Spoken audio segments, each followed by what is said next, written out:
সম্মানিত প্রিয় ভাইরা, আজকে আমরা কোনো রকম ভূমিকায় না গিয়ে সরাসরি কোরআন আল কারীম থেকে আলোচনা শুরু করতে চাই।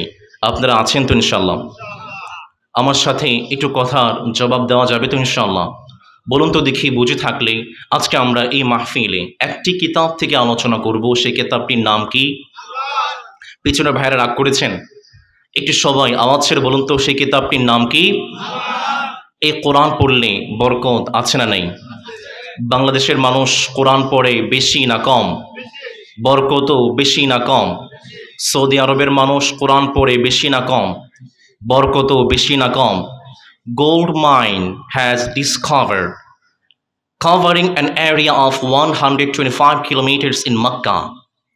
মক্কাতে সৌদি আরবে মানুষ কোরআন আল কারীম তিলাওয়াত করে, যার বদৌলতে আল্লাহ তাআলা মক্কার 125 কিলোমিটার জোরে স্বর্ণের খনি দিয়ে দিয়েছে। আল্লাহু আকবার। এই জন্য কোরআন আছে যেখানে আমরা আছি, কোরআন নাই যেখানে আমরা নাই। স্বর্ণের দাম এখন কম না বেশি? আজকে কত ভরি জানেন? হ্যাঁ, 2,09,000 টাকা ভরি। যারা বর্তমানে বিয়ে করবেন, এই ভালো কাতে অনেক ভাইরা আছে না বর্তমানে বিয়ে করবে, ওই যে ভাই হাসতেছে, তার মানে ভাই বিয়ে করবে নাকি বিয়ে করেছে? বিয়ে করেছে। আচ্ছা, আরেকটা বিয়ে করার ধান্দায় আছে না? আমাদের পাশে বোনদের প্যান্ডেল আছে না? বোনরা কিন্তু পিটাইয়া সোজা করে ফেলবে, সাবধান। যারা বিয়ে করেন নাই, যারা বিয়ে করবে সামনে, গোল্ড দেওয়ার দরকার আছে না নেই? গোল্ডের দাম তো অনেক বেশি। এবার যারা বিয়ে করবেন তাদেরকে বলছি, আপনারা বোনদেরকে বলবেন গোল্ড দিতে পারবো না, উমরায় নিয়ে যাব। পারবেন ইনশাআল্লাহ? দেখবেন আপনিও খুশি, আপনার রবও খুশি, আপনার বউ খুশি। আল্লাহু আকবার। একটা বিপদ আছে এখানে। একজন ভাই আমাদের মাহফিল শুনে, ওয়াজ শুনে তিনি গিয়েছেন তার বউয়ের কাছে, বউ স্বর্ণ দিতে পারবো না, উমরায় নিয়ে যাব। বউ ভালো মানুষ, রাজি হয়ে গিয়েছেন উমরায়। বিয়ের পরে উমরায় চলে গিয়েছেন, উমরা শেষ করেছেন। স্বামী বলেছিল উমরা করাবেন, উমরা শেষ। এবার মার্কেটে একটু ঘুরতে বের হয়েছেন। বউ ঘুরতে বের হয়ে বলতেছে, জামাই এইখানে যে সুন্দর সুন্দর স্বর্ণের ডিজাইন বাংলাদেশে পাইমো না, চলো আগে এইখান থেকে উমরা করছি, স্বর্ণও কিনা দাও। ভেজাল কম না বেশি? আল্লাহ তাআলা আমাদেরকে, আমাদের স্ত্রীদেরকে, বোনদেরকে বেশি বেশি করে হাদিয়া দেওয়ার তৌফিক দিন, আমরা পড়ি আমিন। এই জন্য প্রিয় ভাইরা, আমাদের স্লোগান হবে কোরআন আছে যেখানে আমরা আছি। এই কোরআন পড়ে পড়ে অনেক অমুসলিমরা কালেমা পড়ে মুসলমান হয়ে গিয়েছে। সুবহানাল্লাহ পড়বেন না? একজন খ্রিস্টান পাদ্রী, তার নাম হচ্ছে ফাদারিমির, রাশিয়ান একজন পাদ্রী। তিনি যখন এই কোরআনটা তিলাওয়াত করতে শুরু করেছেন, তিনি কালেমা পড়ে মুসলমান হয়ে গিয়েছে। আরেকজন পাদ্রী ফাদার হিলারিয়ান হেগি, তিনি আমেরিকান একজন পাদ্রী। খ্রিস্টান পাদ্রী হওয়ার জন্য তিনি অনার্স করেছেন, মাস্টার্স করেছেন। তার মানে তিনি খ্রিস্টান চার্চে কাজ করবেন, এই জন্য ডিগ্রি নিয়েছেন। তিনি যখন এই কোরআন আল কারীম তিলাওয়াত করতে শুরু করেছেন, কোরআন আল কারীমের 74 নম্বর সূরাতুল মুদ্দাসসিরের আয়াত যখন তিলাওয়াত করেছেন, কাযালিকা ইউদিল্লুল্লাহু মান ইয়াশা ওয়া ইয়াহদি মান ইয়াশা ওয়া মা ইয়ালামু জুনুদা রাব্বিকা ইল্লা হু ওয়া মা হিয়া ইল্লা যিকরা লিল বাশার। তিনি যখন আয়াতটা তিলাওয়াত করেছেন, তিনিও কালেমা পড়ে মুসলমান হয়ে গিয়েছেন। আল্লাহু আকবার। এবং তিনি তার ফাদার হিলারিয়ান হেগি থেকে নাম রেখেছেন আব্দুল লতিফ। আপনারা একজন ব্যক্তির নাম শুনেছেন, ডক্টর মরিস বুখারী।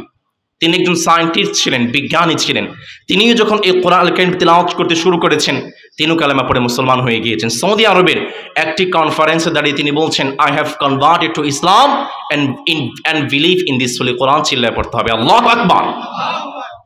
সম্প্রতি যারা ক্রিকেটকে পছন্দ করেন, যারা ক্রিকেট খেলা দেখেন বা যারা ফুটবল খেলা দেখেন, আপনাদের কাছে একটা পরিচিত নাম হচ্ছে দেব চৌধুরী। তিনি cricket sports analyst, sports journalist Dev Chowdhury. তাকে একজন ভাই, মুসলমান ভাই, তিনি হিন্দু ছিলেন, একজন মুসলমান ভাই তাকে একটা কোরআন এক কপি দিয়েছে। এই দেব চৌধুরী তিনি কোরআনের কপিটাকে নিয়ে ঘরের সুন্দর একটা জায়গায় রেখে দিয়েছেন। একদিন যায়, 2 দিন যায়, 3 দিন যায়, কোরআন আর পড়া হয় না। একদিন কৌতূহল বশত তিনি কোরআনটাকে হাতে নিয়েছেন, হাতে নিয়ে পড়তে শুরু করেছেন। যালিকাল কিতাব লা রাইবা ফিহি হুদাল লিল মুত্তাকিন। This is a book, there is no doubt, a guidance for those who are muttaqin. তিনি যখন কোরআনের আয়াতগুলো পড়েছেন, এই দেব চৌধুরী হিন্দু থেকে মুসলমান হয়ে গিয়েছে। আপনারা খুশি না বেজার? আওয়াজ করে বলুন তো আল্লাহু আকবার। আরেকজন যারা অভিনয় জগতে আছেন, তারা আপনারা চিনবেন, তামিম মৃধা। তাকে একজন ভাই নবী করিম সাল্লাল্লাহু আলাইহি ওয়াসাল্লামের একটা কপি দিয়েছেন, জীবনের কপি, একটা কোরআনের কপি দিয়েছেন। তিনি যখন কোরআন পড়তে শুরু করেছেন তিনি প্র্যাকটিসিং মুসলমান হয়ে গিয়েছেন। কয়েকদিন আগে নৌবিহার নিয়ে, নৌবহর নিয়ে অমুসলিমরা গাজার দিকে খাবার নিয়ে ছুটেছে। সেখানে একজন ইটালিয়ান অ্যাক্টিভিস্ট তিনি ছিলেন সেই নৌবহরে, সুমুদ ফ্লোটিলা, সেই নৌবহরে মুসলমানদের সংঘর্ষে এসে মুসলমানদের ইতিহাস জেনে সেই ইতালিয়ান অ্যাক্টিভিস্ট তিনিও কালেমা পড়ে মুসলমান হয়ে গিয়েছে। এজন্য কোরআন আছে যেখানে আমরা আছি, কোরআন নাই যেখানে আমরা নাই।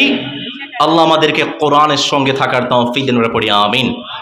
আমি যদি কোনো দিন পথ ভুলে যাই, হাত ছানি দিয়ে কাছে নিও, মমতার বন্ধনে আমায় বেঁধে সব ভুল ক্ষমা করে দিও। আমি যদি কোনো দিন পথ ভুলে যাই, এটা আওয়াজ করে পড়ুন তো আমিন। সম্মানিত প্রিয় ভাইয়েরা, আমরা আমাদের মূল আলোচনায় চলে যাব। তার আগে একটু দেখতে চাই আমাদের এই ময়মনসিংহের ভাইদের গলায় রবের জন্য কতটুকু ভালোবাসা আছে। আমি পড়ব লিল্লাহে তাকবীর, আপনারা পড়বেন আল্লাহু আকবার। পড়া যাবে ইনশাআল্লাহ? আমি পড়ছি লিল্লাহে তাকবীর। না, ময়মনসিংহ ভাইদের গলায় কি শক্তি নাই, খাবার নাই? চট্টগ্রামের ভাইয়েরা গলা ফাটিয়ে চিৎকার করে তাকবীর পড়ে পারবেন ইনশাআল্লাহ? বদনাম করিয়েন না। লিল্লাহে তাকবীর, লিল্লাহে তাকবীর। দীর্ঘ 12 ঘন্টা কোরআন আল কারীম রিসার্চ করে, হিস্টোরি, ইতিহাস, হাদিস রিসার্চ করে আপনাদের সামনে একটা টপিক, একটা বিষয়বস্তু নিয়ে এসেছি। আপনারা এই কথাগুলো না শুনে কে কে উঠে যাবেন দেখি? নাই, তার মানে ওয়াদা করছেন শেষ না করে কেউ উঠে যাবেন না, পারবেন ইনশাআল্লাহ? আজকে আমরা আলোচনা করতে চাই নবী করিম সাল্লাল্লাহু আলাইহি ওয়াসাল্লাম মদিনাতে গিয়ে কিভাবে একটি সমৃদ্ধ রাষ্ট্র গঠন করেছেন, কিভাবে একটি কল্যাণময় রাষ্ট্র গঠন করেছেন। সামনে নির্বাচন আছে, যারা দেশ বিনির্মাণে অবদান রাখতে চান, নবীজি কিভাবে কল্যাণময় রাষ্ট্র গঠন করেছেন জানার দরকার আছে না নেই? নবী করিম সাল্লাল্লাহু আলাইহি ওয়াসাল্লাম যখন মক্কা থেকে মদিনা এসেছেন, বারা ইবনে আজিব রাদিয়াল্লাহু তাআলা আনহু তিনি বলছেন, নবী করিম সাল্লাল্লাহু আলাইহি ওয়াসাল্লাম যেদিন মক্কা থেকে মদিনা এসেছেন সেই দিন মানুষ এত বেশি খুশি হয়েছে, মদিনার অন্য কোনো দিন মানুষ এত বেশি খুশি হয় নাই। সুবহানাল্লাহ পড়বেন না? সবাই বলতে শুরু করেছে কদ জাআ রাসূলুনা কদ জাআ হাবিবুনা, সবাই বলতে শুরু করেছে আমাদের রাসূল এসেছে, আমাদের হাবিব এসেছে। মদিনার মানুষ খুশি হবেই বা না কেন? তাদের ধরাই তো, তাদের কাছে তো ধরা দিয়েছে স্বয়ং আসমানের চাঁদ। সুবহানাল্লাহ পড়বেন না? নবী করিম সাল্লাল্লাহু আলাইহি ওয়াসাল্লাম যখন মক্কা থেকে মদিনায় আসলেন, নবীজির উটটা আস্তে আস্তে চলতে শুরু করে সমস্ত সাহাবায়ে কেরাম নবীজির উটের লাগাম ধরে টানাটানি শুরু করে দিয়েছে। নবী আমাদের বাড়িতে চলেন, আমাদের বাড়িতে চলেন। প্রত্যেকটা মদিনার মানুষ নবীজির উটের লাগাম ধরে টানাটানি শুরু করেছে, নবী আমাদের বাড়িতে চলেন। নবী করিম সাল্লাল্লাহু আলাইহি ওয়াসাল্লাম বুঝতে পারলেন এইভাবে যদি উটের লাগাম ধরে টানাটানি শুরু করে একটা বিশৃঙ্খলা পরিবেশ তৈরি হয়ে যাবে। নবী করিম সাল্লাল্লাহু আলাইহি ওয়াসাল্লাম বললেন, আমার সাহাবারা তোমরা আমার উটের লাগাম ধরে টানাটানি করিও না, দাউহা ফাইন্নাহা মা'মুরা, তোমরা আমার উটের লাগাম ধরে টানাটানি করবে না, কারণ এই উটটা তো আমার কথা শুনবে না। এই উটটাকে একজন রব আদেশ দিয়ে পাঠিয়েছেন, আওয়াজ করে বলুন তো তিনি কে? নবী করিম সাল্লাল্লাহু আলাইহি ওয়াসাল্লাম বললেন উটের লাগামটা ছেড়ে দাও। যখন সাহাবায়ে কেরাম নবীজির উটের লাগামটা ছেড়ে দিয়েছে, নবী করিম সাল্লাল্লাহু আলাইহি ওয়াসাল্লামের উটটা হাঁটি হাঁটি পা পা করে যেই জায়গাতে গিয়ে থেমে গিয়েছে, সেই জায়গাতেই আজকের মদিনা মুনাওয়ারার প্রথম দরজা হয়েছে। কেমন নবী পেয়েছেন যেই নবী কথা বললে শরীয়ত হয়ে যায়? কেমন নবী পেয়েছেন যেই নবী আঙ্গুল তুলে ইশারা করলে চাঁদ দ্বিখণ্ডিত হয়ে যায়? কেমন নবী পেয়েছেন যেই নবী পা তুললে আকাশে মেরাজে চলে যায়? কেমন নবী পেয়েছেন যেই নবী যখন কোনো জমিনে পদার্পণ করেন সেই জমিনটা সোনার মদিনা হয়ে যায়? সোনার মদিনা আমার প্রাণের মদিনা, সোনার মদিনা আমার প্রাণের মদিনা, সব ভুলিব কিন্তু তোমায় ভুলতে পারি না। সবাই সব ভুলিব কিন্তু তোমায় ভুলতে পারি না। ভুলিনি ভুলব না ভুলতে পারি না, ভুলিনি ভুলব না ভুলতে পারি না, সব ভুলিব কিন্তু তোমায় ভুলতে পারি না। আওয়াজ করে বলতে হবে, ঠিক কিনা? নবী করিম সাল্লাল্লাহু আলাইহি ওয়াসাল্লামের ওটটা আস্তে আস্তে গিয়ে মদিনায় বসে গেল। নবীজি ওট থেকে নামলেন না, আবার ওটটা উঠে দাঁড়ানো। নবীজির ওটটা আবার হাঁটি হাঁটি পা পা করে চলতে শুরু করলো, আগের জায়গায় চলে আসলো। এবার নবীজির ওটটা যেই জায়গাতে এসে বসেছেন সেই জায়গাটা ছিল নবীজির মাতুল গোষ্ঠী বনু নাজ্জারের গ্রাম। নবী করিম সাল্লাল্লাহু আলাইহি ওয়াসাল্লাম মনে মনে চেয়েছিলেন আমি বনু নাজ্জারের গ্রামে বসবাস করব। নবী করিম সাল্লাল্লাহু আলাইহি ওয়াসাল্লাম যখন বনু নাজ্জারের গ্রামে চলে গিয়েছেন, প্রত্যেকটা সাহাবী নবীজিকে বলতে শুরু করেছেন, নবী আমার বাড়িতে চলেন, আমার বাড়িতে চলেন।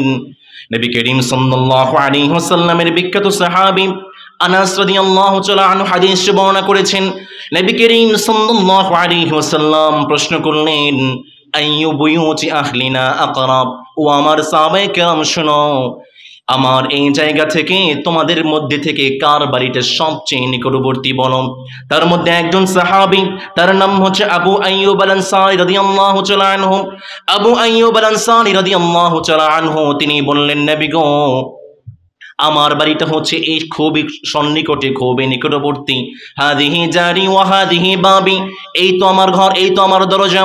নবী করিম সাল্লাল্লাহু আলাইহি ওয়াসাল্লাম বললেন, আবু আইয়ুব আল আনসারী ফান্তালিক ফাহাই লানা মাকিলা, চলো তাহলে তুমি আমাদের জন্য তোমার বাড়িতে একটু থাকার ব্যবস্থা করে দাও। আবু আইয়ুব আল আনসারীর 2 তলা বিশিষ্ট বাড়ি ছিল। নবী করিম সাল্লাল্লাহু আলাইহি ওয়াসাল্লাম বললেন, আস-সুফলু আরফাক, আবু আইয়ুব আল আনসারী আমি নিচের তলায় থাকবো, তুমি উপরের তলায় থাকো। নবী করিম সাল্লাল্লাহু আলাইহি ওয়াসাল্লাম কে আবু আইয়ুব আল আনসারী বলে, নবী গো, আমি আপনাকে নিচের তলায় রেখে উপরের তলায় থাকতে পারবো না। নবী করিম সাল্লাল্লাহু আলাইহি ওয়াসাল্লাম বললেন, আমি যখন নিচের তলায় থাকবো অনেক সাহাবায়ে কেরাম আমার সঙ্গে দেখা করতে আসবেন, অনেক মানুষ আমার সঙ্গে দেখা করতে আসবেন। আমি যদি উপরের তলায় চলে যাই তাহলে নিচের তলা দিয়ে যেতে হবে, তোমাদের জন্য কষ্ট হবে। আস-সুফলু আরফাক, আমি নিচের তলাতেই থাকবো। নবী করিম সাল্লাল্লাহু আলাইহি ওয়াসাল্লাম নিচের তলায় থাকতে শুরু করলেন। একদিন রাতের ঘটনা আপনাদেরকে শোনাই। যারা নিজেদেরকে নবী প্রেমিক দাবি করেন, যারা নিজেদেরকে আশিক রাসূল দাবি করেন, সাহাবায়ে কেরাম কেমন আশিক রাসূল ছিলেন একটা ঘটনা আপনাদেরকে শোনাই। আবু আইয়ুব আল আনসারী একদিন রাতের বেলা ঘুমানোর জন্য প্রস্তুতি নিচ্ছেন, পানি খাবেন। এমন সময় তার হাত থেকে পানিটা পড়ে গিয়েছে। আবু আইয়ুব আল আনসারী চিন্তা করলেন, সর্বনাশ, পানিটা যদি টপ টপ করে নিচের তলায় পড়ে যায় আর আমার রাসূলের গায়ে এক ফোঁটা পানির ফোঁটা পড়ে যায়, তাহলে তো আমার রাসূলের ঘুমটা ভেঙে যাবে, আমার নবীজির কষ্ট হবে। আবু আইয়ুব আল আনসারী তিনি বলছেন, কোন শীত ছিল, গভীর ঠান্ডা ছিল, আর আমার ঘরে মাত্র একটা কম্বল ছিল। আমি সেই কম্বলটাকে বের করে পানির মেঝের পানিগুলো মুছে ফেলেছি। আল্লাহর কসম করে বলছি, আমার ঘরে আর কোনো কম্বল ছিল না। এই কোন শীতের মধ্যে আমি নবীজির ভালোবাসায় সারা রাত শীতের ঠান্ডা সহ্য করেছি।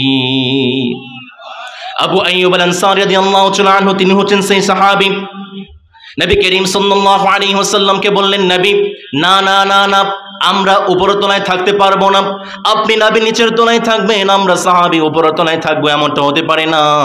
আবু আইয়ুব আল আনসারীর অনুরোধে নবী করিম সাল্লাল্লাহু আলাইহি ওয়াসাল্লাম উপরের তলায় চলে গেলেন। আমার ভাইয়েরা খুব মন দিয়ে শুনতে হবে, আশিক রাসূল কাকে বলে, নবী প্রেমিক কাকে বলে, আল্লাহর রাসূল প্রেমিক কাকে বলে শুনুন। আবু আইয়ুব আল আনসারী রাদিয়াল্লাহু তাআলা আনহু তিনি যখন কোনো খাবার রান্না করতেন, আগে তিনি নবীজিকে খাওয়াতেন, নবীজিকে খাওয়ানোর পরে আবু আইয়ুব আল আনসারী নিজে খেতেন, আর যার মাধ্যমে খাবারগুলো পাঠাতেন তাকে প্রশ্ন করতেন, নবীজি কোন জায়গায় আঙ্গুল লাগিয়ে খাবার খেয়েছেন আমাকে বলো। নবী করিম সাল্লাল্লাহু আলাইহি ওয়াসাল্লাম যে জায়গায় আঙ্গুল লাগিয়ে খাবার খেয়েছেন, আবু আইয়ুব আল আনসারী ঠিক সেই জায়গাতে আঙ্গুল লাগিয়ে তিনিও খাবারগুলো খেয়েছেন। আল্লাহু আকবার। আশিক রাসূল কাকে বলে, আল্লাহ প্রেমিক কাকে বলে? নবী করিম সাল্লাল্লাহু আলাইহি ওয়াসাল্লামকে সাহাবায়ে কেরাম নিজের জীবনের চেয়েও বেশি ভালোবেসেছে। নবী করিম সাল্লাল্লাহু আলাইহি ওয়াসাল্লামের কয়েকদিন পরে নবী করিম সাল্লাল্লাহু আলাইহি ওয়াসাল্লাম যখন মদিনায় চলে আসলেন, মদিনায় আসার কয়েকদিন পরে নবীজির পরিবার মদিনাতে চলে এসেছে। সাউদা বিনতে জামআ রাদিয়াল্লাহু তাআলা আনহা, উম্মে কুলসুম, ফাতিমা রাদিয়াল্লাহু তাআলা আনহা, উসামা ইবনে যায়েদ রাদিয়াল্লাহু তাআলা আনহু, উম্মে আইমান রাদিয়াল্লাহু তাআলা আনহা, তারা সবাই একটা কাফেলায় করে মক্কা থেকে মদিনায় চলে এসেছেন। নবী করিম সাল্লাল্লাহু আলাইহি ওয়াসাল্লাম যখন মদিনায় আসলেন, মদিনায় আসার পরে নবীজি একটি সমৃদ্ধ রাষ্ট্র, কল্যাণময় রাষ্ট্র, ইসলামী রাষ্ট্র গঠন করার জন্য নবীজি চারটি কর্মসূচি গ্রহণ করেছেন। আমার ময়মনসিংহের ভাইয়েরা, যদি আমার কথা বুঝে থাকেন বলুন তো দেখি, কয়টা কর্মসূচি গ্রহণ করেছেন? পেছনে ভাইয়েরা আওয়াজ করে বলতে হবে, কয়টা? খুব মন দিয়ে শুনুন। 1 নম্বর, এই কথাগুলো সব জায়গায় পাবেন না, গুরুত্বপূর্ণ কিছু কথা ছুড়ে যাচ্ছে। 1 নম্বর, নবী করিম সাল্লাল্লাহু আলাইহি ওয়াসাল্লাম মদিনাতে এসে একটি কল্যাণময় রাষ্ট্র গঠন করার জন্য, সমৃদ্ধ রাষ্ট্র গঠন করার জন্য 1 নম্বর কর্মসূচি গ্রহণ করেছেন। নবীজি মসজিদ ভিত্তিক সমাজ বিনির্মাণ করেছেন। 2 নম্বরে নবী করিম সাল্লাল্লাহু আলাইহি ওয়াসাল্লাম মুসলমানদের মাঝে একতা ফিরিয়ে এনেছেন। 3 নম্বরে নবী করিম সাল্লাল্লাহু আলাইহি ওয়াসাল্লাম মদিনাকে সংরক্ষণ করার জন্য, বহিরাগত আক্রমণ থেকে বাঁচানোর জন্য নবীজি হিন্দু, মুসলিম, খ্রিস্টান সমস্ত ধর্মাবলম্বীদেরকে নিয়ে একটি সনদ গঠন করেছেন, তার নাম হচ্ছে মদিনা সনদ। আর 4 নম্বরে নবী করিম সাল্লাল্লাহু আলাইহি ওয়াসাল্লাম একটি সমৃদ্ধ রাষ্ট্র গঠন করার জন্য একটি মুজাহিদ বাহিনী গঠন করেছেন। সুবহানাল্লাহ পড়বেন না? তাহলে বলুন তো দেখি, কল্যাণময় রাষ্ট্র গঠন করার জন্য নবীজি কয়টা কর্মসূচি গ্রহণ করেছেন? তার মধ্যে 1 নম্বর, নবী করিম সাল্লাল্লাহু আলাইহি ওয়াসাল্লাম মসজিদ ভিত্তিক সমাজ বিনির্মাণ করেছেন। এই তো কিছুক্ষণ আগে আপনাদেরকে বলেছি, নবীজি যখন মদিনায় এসেছেন সাহাবায়ে কেরাম উটের লাগাম ধরে টানাটানি শুরু করে দিয়েছে। নবী করিম সাল্লাল্লাহু আলাইহি ওয়াসাল্লাম বললেন, টানাটানি করিও না, যেই জায়গাতে উটটা বসবে সেই জায়গাতে একটা মসজিদ বিনির্মাণ করব। নবী করিম সাল্লাল্লাহু আলাইহি ওয়াসাল্লাম এর উটটা যেই জায়গাতে গিয়ে বসে গিয়েছে, সেই জায়গাটা ছিল 2জন ইতিম বাচ্চার জায়গা। সেই 2জন ইতিম বাচ্চা এই জায়গাটাকে বিক্রি করার জন্য গ্রাহক খুঁজতেছিল। সাহাবায়ে কেরাম সেই ইতিম বাচ্চাদের বললেন, শোনো, আমাদের নবী এই জায়গাতে একটা মসজিদ বিনির্মাণ করতে চান, কত টাকা তুমি দাম নেবে? 2জন ইতিম বলে, এই নবী সম্পর্কে, মুহাম্মদ সম্পর্কে অনেক কথা শুনেছি, তার অনেক গুণাবলী শুনেছি, আমরা একটা শর্তে মুহাম্মদের কাছে আমাদের জমিটা বিক্রি করতে চাই। সাহাবায়ে কেরাম বললেন, কি সেই শর্ত? বলো বলো। সেই 2জন ইতিম বলে, আমরা মুহাম্মদকে খুব কাছে থেকে দেখেছি, নবীজিকে খুব সুন্দর করে আমরা চিনেছি, আমরা এই জমিটুকু নবীজির কাছে বিক্রি করতে চাই না, বরং আমরা 2জন ইতিম আমাদের নবীজিকে এই জায়গাটা বিনামূল্যে দিতে চাই। এই জন্য আমি মাঝে মাঝে বলি, দান করতে, আল্লাহর রাস্তায় দিতে কলিজা লাগে। অনেক সময় দেখবেন কোটি টাকার মালিক, যখন তার কাছে আল্লাহর জন্য চাওয়া হয় 1 টাকা দিতে পারে না। এমন কিছু আল্লাহর বান্দা আছে, পকেটে 100 টাকা আছে, আল্লাহর জন্য চাওয়া হয়েছে 100তে 100ই দিয়ে দেয়। আছে না নেই? দান করতে কলিজা লাগে, সাহস লাগে, কপাল লাগে। ইতিমরা বলে, না না না, আমরা না মুহাম্মদের কাছে, নবীজির কাছে এই জমিটা বিক্রি করতে পারবো না, বিনামূল্যে দিতে চাই। নবী করিম সাল্লাল্লাহু আলাইহি ওয়াসাল্লাম বললেন, না না, 2জন ইতিম বাচ্চা, তাদের কাছ থেকে আমরা বিনামূল্যে জমিটা নিতে পারবো না। নবী করিম সাল্লাল্লাহু আলাইহি ওয়াসাল্লাম মূল্য দিয়ে, দাম দিয়ে সেই জমিনটাকে তিনি কিনে ফেললেন। নবী করিম সাল্লাল্লাহু আলাইহি ওয়াসাল্লাম মসজিদে নববী বিনির্মাণ করতে শুরু করেছেন। নবীজি শুধু সাহাবায়ে কেরামদেরকে বলেছেন, তোমরা বিনির্মাণ করো না। না, নবীজি নিজে কাজ করেছেন, খেজুর গাছ কেটেছেন, মাটিগুলো জড়ো করেছেন। নবী করিম সাল্লাল্লাহু আলাইহি ওয়াসাল্লাম সাথে সাথে কাজ করে তিনি মসজিদের নববী বিনির্মাণ করলেন। মসজিদে নববী, যারা আপনারা উমরায় গিয়েছেন, হজে গিয়েছেন, কত সুন্দর মসজিদ হয়েছে, কত চমৎকার মসজিদ হয়েছে। নবীজির যুগে কিন্তু এত সুন্দর মসজিদ ছিল না। নবী করিম সাল্লাল্লাহু আলাইহি ওয়াসাল্লাম খেজুর গাছ কেটে মসজিদে নববীর পিলার দিয়েছেন, আর চারপাশে নবীজি কাঁচা মাটির ওয়াল দিয়েছেন, আর নিচে পাথর এবং নুড়ি পাথর দিয়ে দিয়েছেন, আর উপরে খেজুর পাতার ছাউনি দিয়ে দিয়েছেন। সাহাবায়ে কেরাম যখন নামাজ আদায় করেন, বৃষ্টি যখন চলে আসে, টপ টপ করে সাহাবায়ে কেরামদের মাটির উপরে, পায়ের উপরে, জমিনের উপরে মাটি পানি পড়ে। আর সাহাবায়ে কেরাম যখন বৃষ্টির সময় সিজদা চলে যায়, সাহাবায়ে কেরামদের কপালটা পর্যন্ত কাদার মধ্যে ভিজে যায়। সেই যুগে নবীজির মসজিদটা কাঁচা ছিল, কিন্তু মুসলমানদের ঈমানটা বড্ড পাকা ছিল। আজকে আমাদের মসজিদটা পাকা হয়েছে, কিন্তু আমাদের মুসলমানদের ঈমানটা বড্ড কাঁচা হয়ে গিয়েছে, ঠিক কি না? নবী করিম সাল্লাল্লাহু আলাইহি ওয়াসাল্লাম সেই কথাটাকে বলেছে, এটা হচ্ছে শেষ জামানার আলামত। নবীজির বিখ্যাত সাহাবী আনাস রাদিয়াল্লাহু তাআলা আনহু বলছেন, নবী করিম সাল্লাল্লাহু আলাইহি ওয়াসাল্লাম বললেন, লা তাকুমুস সাআ হাত্তা ইয়াতাবাহান নাসু ফিল মাসাজিদ। নবী করিম সাল্লাল্লাহু আলাইহি ওয়াসাল্লাম বললেন, শেষ জামানায় এমন একটা সময় আসবে, এমন একটা মুহূর্ত আসবে, যখন মানুষ নিজেদের মসজিদ নিয়ে গর্ব করবে, নিজেদের মসজিদ নিয়ে অহংকার করবে। নবীজি একটা হাদিসে চমৎকার করে বললেন, ইন্না মিন আলামাতিস সাআ উলুবি আহলিল ফিসকি ফাল মাসাজিদ। নবী করিম সাল্লাল্লাহু আলাইহি ওয়াসাল্লাম বললেন, এমন একটা সময় আসবে, এমন একটা মুহূর্ত আসবে, মসজিদের মধ্যে পাপাচার, ফাসিক ফুজ্জারদের আওয়াজ বেড়ে যাবে। যখন কোনো মসজিদে কোনো পাপাচার প্রবেশ করবে, আর সেখানে যদি কোনো ময়লা দেখা যায়, ইমাম সাহেবকে, মুয়াজ্জিন সাহেবকে ধমক দিয়ে বলবে, বেটা এই জায়গাতে ময়লা কেন, আছে না নাই? নবী করিম সাল্লাল্লাহু আলাইহি ওয়াসাল্লাম সতর্ক করেছেন, শেষ জামানায় এমন কিছু ফাসিক, এমন কিছু পাপাচার আসবে, মসজিদে আসবে, মসজিদে তাদের গলাটা উচ্চ হয়ে যাবে। যখন কোনো ইমাম সাহেব কোরআন আল কারীম থেকে বাবা মার ওয়াজ করে, বাবা মার হকের ওয়াজ করে, প্রত্যেকটা মুসল্লি বলে, বাবা হুজুর মাশাআল্লাহ চমৎকার ওয়াজ করেছেন। আর সেই ইমাম সাহেবই যখন কোরআন থেকে বলে, যেই কোরআন দিয়ে মসজিদ চলবে, সেই কোরআন দিয়ে সমাজ চলবে, যেই কোরআন দিয়ে মসজিদ চলবে, সেই কোরআন দিয়ে আমাদের রাষ্ট্র চলবে। যখন ইমাম সাহেব একই কোরআন থেকে সেই কথা বলে, দেখবেন আমাদের সমাজের কিছু মানুষ তাদের মুখটা কালো হয়ে যায়, আছে না নেই? ভাই বুঝলাম না, ইমাম সাহেব একই কোরআন থেকে বলল যে আমাদের এই কোরআন দিয়ে মসজিদ পরিচালনা হবে, আপনি বাবা দিলেন। সেই কোরআন থেকে ইমাম সাহেব বলল এই কোরআন দিয়ে আমাদের সমাজ পরিচালনা হবে, তখন আপনার মুখটা কালো হয়ে গেল, তার মানে বোঝা যায় আপনি মুসলমান নন, আপনি মুসলমান নামের এক নম্বরে মুনাফিক। ইসলাম এইটা থাকবে ড্রাইভিং সিটে, যিনি ড্রাইভার থাকেন তিনি গাড়িটাকে যেভাবে ঘোরান সেদিকে যায়।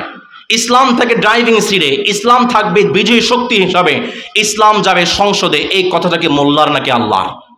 চিল্লায় বলতে হবে, মোল্লার নাকি আল্লাহ? সেই কথাটাকে রব্বুল আলামিন চমৎকার করে বললেন, বান্দা শোনো, হুয়াল্লাযী আরসালা রাসূলাহু বিল হুদা ওয়া দীনিল হক লিইয়ুযহিরাহু আলাদ দীনি কুল্লি ওয়ালাউ কারিহাল মুশরিকুন। রব্বুল আলামিন চমৎকার করে বললেন, বান্দা শোনো, পৃথিবীতে যত নবী পাঠিয়েছি, যত আম্বিয়া কিরাম পাঠিয়েছি, সবাইকে আমি হিদায়াত দিয়ে পাঠিয়েছি। কেন পাঠিয়েছি জানো নাকি? যেন তারা দুনিয়াতে গিয়ে কোরআনটাকে বিজয়ী শক্তি হিসেবে প্রতিষ্ঠা করতে পারে, যেন তারা দুনিয়াতে গিয়ে ইসলামটাকে বিজয়ী শক্তি হিসেবে প্রতিষ্ঠা করতে পারে, ঠিক কিনা? এই জন্য প্রিয় ভাইয়েরা, মসজিদে এমন কিছু পাপাচার বেড়ে যাবে, মসজিদে গিয়ে তাদের উচ্চতা, আওয়াজটা উঁচু হয়ে যাবে। এইটা শেষ জামানার আলামত। এটা কি মোল্লার কথা না আল্লাহর কথা? নবী করিম সাল্লাল্লাহু আলাইহি ওয়াসাল্লামের মসজিদটা কাঁচা ছিল, তবে নবীজির মসজিদের মুসল্লিদের ঈমানটা বড্ড পাকা ছিল। নবী করিম সাল্লাল্লাহু আলাইহি ওয়াসাল্লামের এক মসজিদে নববী পুরো বিশ্বের সমৃদ্ধি এবং কল্যাণের বন্যা বয়ে দিয়েছিল। আজকে পুরো বিশ্বে প্রায় 30 লক্ষ মসজিদ আছে, আমাদের বাংলাদেশে প্রায় 2.5 লক্ষ মসজিদ আছে। কিন্তু দেখতে পাবেন এই 2.5 লক্ষ মসজিদ এর থাকার পরও আমার সমাজে মানুষ আস্তে আস্তে জাহেলিয়াতের দিকে চলে যাচ্ছে। তার কারণটা কি? তার কারণ হচ্ছে লম্বা একটা সময় ফেসিস্ট এবং স্বৈরাচার খতিব সাহেবদেরকে কোরআনের সত্য কথাগুলো বলতে দেয় নাই। আমার বড্ড আফসোস লাগে, আপনি কোন জাতের খতিব হয়েছেন যে আপনি রিজিকের ভয়ে আপনি আল্লাহর কথাগুলো লুকিয়েছেন? আপনি কোন জাতের খতিব হয়েছেন? বড্ড আফসোস লাগে সেই সমস্ত মানুষের জন্য যারা রাজ্জাককে ভয় না পেয়ে রিজিককে ভয় পেয়ে আল্লাহর কথাগুলো লুকিয়েছে। সমাজে প্রিয় ভাইয়েরা, সব পরিবর্তন হয়েছে, সব পরিবর্তন হয়েছে। এবার সময় এসেছে মসজিদের স্বকীয়তা মসজিদে ফিরিয়ে না। দিকে দিকে আজ জ্বলিয়া উঠেছে দ্বীন ইসলামী আল মশাল। ওরে বেখবর, তুইও জেগে উঠ, তুইও তোর প্রাণ প্রদীপ জ্বাল। চিল্লায় বলতে হবে, ঠিক কিনা? এদেশে আজান শুনে সূর্য উঠে শহর গ্রামে, এদেশে আজান শুনে সূর্য ডুবে সন্ধ্যা নামে, এদেশে আজান শুনে সূর্য ওঠে শহর গ্রামে, এদেশে আজান শুনে সূর্য ডুবে সন্ধ্যা নামে, এদেশে সকল কাজে সবাই বলে বিসমিল্লাহ, এদেশে ভালো কিছু দেখে শুনে হাসি মুখে সবাই বলে মাশা আল্লাহ। সুবহানাল্লাহ সুবহানাল্লাহ সুবহানাল্লাহ সুবহানাল্লাহ, সবাই সুবহানাল্লাহ সুবহানাল্লাহ সুবহানাল্লাহ সুবহানাল্লাহ। ও নবীন তরুণ তোমার কিসের এত ভয়, জেনে রেখো বাংলাদেশের আসল পরিচয়। বাংলাদেশের আসল পরিচয় হচ্ছে ইসলাম। চিল্লায় বলতে হবে, বাংলাদেশের আসল পরিচয় কি? ও নবীন তরুণ তোমার কিসের এত ভয়, জেনে রেখো বাংলাদেশের আসল পরিচয়। এদেশে পরস্পরে দেখা হলে দেয় সালাম, এদেশে রাম জনতার হৃদয় জুড়ে পাক্কালাম, এদেশে পরস্পরে দেখা হলে দেয় সালাম, এদেশে রাম জনতার হৃদয় জুড়ে পাক্কালাম, এদেশে খারাপ শুনে সর্বজনে সর্বক্ষণে দোয়া পড়ে ইন্না লিল্লাহ ইন্না লিল্লাহ ইন্না লিল্লাহ ইন্না লিল্লাহ ইন্না লিল্লাহ, সবাই ইন্না লিল্লাহ ইন্না লিল্লাহ ইন্না লিল্লাহ ইন্না লিল্লাহ। চিল্লায় বলতে হবে, ঠিক কিনা? সম্মানিত প্রিয় ভাইরা, নবী করিম সাল্লাল্লাহু আলাইহি ওয়াসাল্লাম মসজিদে নববী নির্মাণ করে ফেলেছেন। এবার মসজিদে মুসলমানদেরকে কিভাবে ডাকবেন জানার দরকার আছে না নাই? নবী করিম সাল্লাল্লাহু আলাইহি ওয়াসাল্লাম মসজিদটাকে বিনির্মাণ করলেন। তার আগে বলতে চাই মসজিদের ভূমিকাগুলো কি। নবীজি কেন মসজিদে নববী বিনির্মাণ করেছেন, আমরা মসজিদটাকে কোন কোন কাজে বিনির্মাণ করব শুনুন। নবী করিম সাল্লাল্লাহু আলাইহি ওয়াসাল্লাম মসজিদ বিনির্মাণ করেছেন, এক নাম্বার কারণ হলো, বলুন তো দেখি, এইখানে বিভিন্ন জায়গার মানুষরা আছেন। আমি ঢাকা থেকে একটা বিষয়বস্তু নিয়ে আপনাদের সামনে এসেছি, আমি এখানে আপনাদের সামনে উপস্থাপন করছি। অল্প সময়ে যত সংখ্যক মানুষের কাছে উপস্থাপন করতে পারবো, অল্প সময়ের মধ্যে আমি যদি এই বিষয়বস্তুটাই প্রত্যেকটা মানুষের ঘরে ঘরে যে বোঝাতে চাইতাম, আমি কি 1 ঘন্টার মধ্যে পারতাম নাকি? হতে পারতো আমাদের 1 বছর লেগে যেত প্রত্যেকটা ঘরে মানুষের ঘরে পৌঁছানোর জন্য। হতে পারে আমার পুরো জীবনটাই লেগে যেত। নবী করিম সাল্লাল্লাহু আলাইহি ওয়াসাল্লাম কি সুন্দর ফর্মুলা ডেভেলপ করেছেন শুনুন। নবীজি চিন্তা করলেন, আমার এমন একটা সুন্দর জায়গা দরকার যে এই জায়গাতে বসে আমি অমুসলিমদের কাছে ইসলামের দাওয়াত পৌঁছাতে পারবো। আর তার জন্য নবীজি মসজিদ নববী নির্মাণ করলেন। নবী করিম সাল্লাল্লাহু আলাইহি ওয়াসাল্লাম অল্প সময়ে অল্প মুহূর্তে প্রত্যেকটা মানুষের কাছে অমুসলিমদের কাছে ইসলামের দাওয়াত পৌঁছানোর জন্য নবী করিম সাল্লাল্লাহু আলাইহি ওয়াসাল্লাম 2 নম্বরে মসজিদে নববী বিনির্মাণ করেছেন। নবীজি মসজিদটাকে একটা বিশ্ববিদ্যালয় বানিয়েছেন। আমাদের মসজিদগুলো হয় এমন, নামাজ শেষ মসজিদে তালা মারে, আছে না নেই? নামাজ নাই মসজিদে খোলাও, এরকম মসজিদ আমাদের বাংলাদেশে নাই। কিন্তু নবীজির মসজিদ কখনো বন্ধ হতো? সব সময় নবীজির মসজিদটা খোলা থাকতো। নবীজির মসজিদটা ছিল একটা বিশ্ববিদ্যালয়। সেখানে নবী করিম সাল্লাল্লাহু আলাইহি ওয়াসাল্লাম সাহাবায়ে কেরামদেরকে কোরআন শেখাতেন, ইসলাম শেখাতেন। 3 নম্বরে নবী করিম সাল্লাল্লাহু আলাইহি ওয়াসাল্লাম মসজিদ বিনির্মাণ করেছেন মুসলমানদের মাঝে সম্প্রীতি বৃদ্ধি করার জন্য। যখন প্রত্যেকটা মুসলমান মসজিদে চলে আসবে, একজন ভাই আরেকজন ভাইয়ের খোঁজ খবর নিবে। দেখুন নবীজি কত সুন্দর ফর্মুলা ডেভেলপ করেছেন। নবীজি চিন্তা করলেন, প্রত্যেকটা এলাকা থেকে মানুষ মসজিদে আসবে, আর নবীজি আমি প্রত্যেকটা মুসলমানের খোঁজ খবরগুলো রাখবো।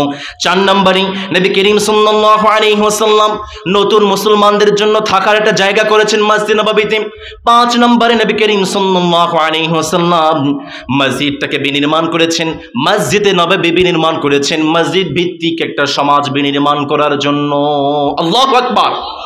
নবী করিম সাল্লাল্লাহু আলাইহি ওয়াসাল্লাম মসজিদে নববী নির্মাণ করেছেন এই জন্য, সমাজের প্রত্যেকটা কাজ, সমাজের বিয়ে হবে মসজিদে হবে, সমাজের বিচার হবে মসজিদে হবে, সমাজের প্রত্যেকটা কাজ মসজিদে হবে। এই ফর্মুলা দিয়ে নবীজি মসজিদে নববী নির্মাণ করেছে।